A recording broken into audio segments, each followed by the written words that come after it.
അതെ, കഴിഞ്ഞ പ്രാവശ്യം ഇട്ട കോസ്കോയുടെ ചെമ്മീൻ എല്ലാവർക്കും ഇഷ്ടമായല്ലോ അല്ലേ?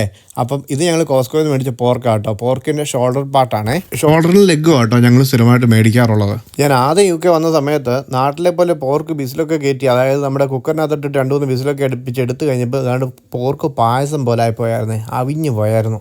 പിന്നീടാണ് നമ്മളത് ഇങ്ങനെ ഉണ്ടാക്കാൻ തുടങ്ങിയത്. ഇപ്പം എപ്പോഴും സക്സസ്ഫുൾ മാത്രമാണ് നമുക്ക് കിട്ടിയിട്ടുള്ളത്.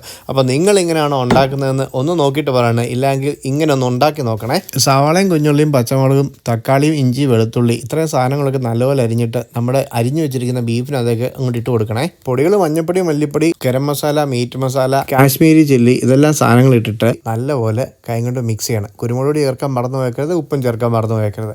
വേണമെങ്കിൽ ഈ പൊടികളൊക്കെ ഒന്ന് നല്ലപോലെ ഒന്ന് ചൂടാക്കി ആ പച്ചമണമൊക്കെ മാറി കഴിഞ്ഞിട്ട് വേണമെങ്കിൽ ചേർക്കാം കേട്ടോ. അത് കഴിഞ്ഞിട്ട് ഒരു മണിക്കൂർ ഒന്ന് അടച്ച് മാറ്റി വെച്ചേക്കണം കേട്ടോ. ഫ്രിഡ്ജ് വേണമെങ്കിൽ വെക്കാം, അല്ലാതെ വേണമെങ്കിൽ വെക്കാം. അത് കഴിഞ്ഞിട്ട് എടുത്ത് നേരെ നമ്മുടെ സ്റ്റൗവിലോട്ട് കയറ്റുക.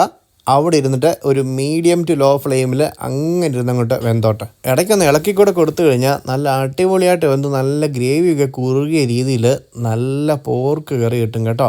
കൂട്ടത്തിൽ ദോശയോ ചപ്പാത്തിയോ പൊറോട്ടയോ എന്നതാണെന്ന് വെച്ച് കഴിഞ്ഞാൽ എടുത്തങ്ങ് പിടിച്ചു കഴിഞ്ഞാൽ പൊളിയായിരിക്കും. ഇങ്ങനെ ഉണ്ടാക്കാൻ ഭയങ്കര എളുപ്പമാണേ. അധികം സമയമൊന്നും പോകത്തില്ല. സവാളയൊന്നും വഴറ്റി അതിൻ്റെ സമയം പോകത്തില്ല. പെട്ടെന്ന് ഉണ്ടാക്കിയെടുക്കാൻ നല്ല ടേസ്റ്റും ആയിരിക്കും. ഒന്ന് ട്രൈ ചെയ്ത് നോക്കുക കേട്ടോ.